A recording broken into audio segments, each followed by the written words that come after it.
ಇಂಥ ಅಪರೂಪದ ವಿಶೇಷವಾದ ಸಂದರ್ಭದಲ್ಲಿ ನನಗೆ ಪಂಚಪೀಠಾಧೀಶ್ವರ ಸಮಕ್ಷಮ ಸನ್ಮಾನ ಮಾಡಿದ್ದೀರಾ, ಆದರಪೂರ್ವಕ ಪ್ರೀತಿ ವಿಶ್ವಾಸವನ್ನು ತೋರಿದ್ದೀರಾ. ಅದಕ್ಕೆ ನಾನೇನು ಕೊಡಬಹುದು?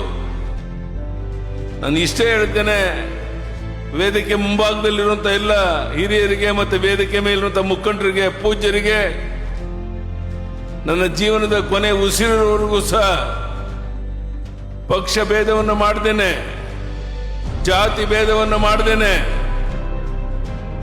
ದೀನದಲಿತರಿಗೆ ಅನ್ಯಾಯ ಮಾಡ್ದೇನೆ, ಎಲ್ಲರೂ ಒಂದೇ ತಾಯಿ ಮಕ್ಕಳಂತೆ ಬಾಳಿ ಬದುಕೋದಕ್ಕೆ ಏನೇನು ಶ್ರಮ ಹಾಕಬೇಕೋ ಆ ಪ್ರಾಮಾಣಿಕ ಪ್ರಯತ್ನವನ್ನ ನಾನು ಬರೋ ದಿವಸದಲ್ಲಿ ಮಾಡ್ತೇನೆ.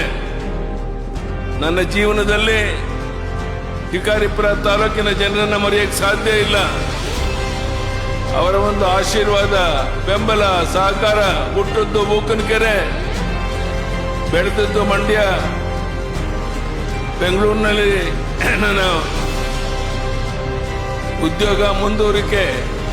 ಇಂಥ ಒಂದು ಸಂದರ್ಭದಲ್ಲಿ ಎಲ್ಲ ವರ್ಗದ ಜನ, ನಮ್ಮ ತಾಯಿಯಂದಿರು, ನಮ್ಮ ಅಣ್ಣ ತಮ್ಮಂದಿರು ತೋರಿಸ್ತಾ ಇರುವಂತ ಪ್ರೀತಿ ವಾತ್ಸಲ್ಯ ನನ್ನ ಜೀವನದಲ್ಲಿ ಮರೆಯಕ್ಕೆ ಸಾಧ್ಯ ಇಲ್ಲ.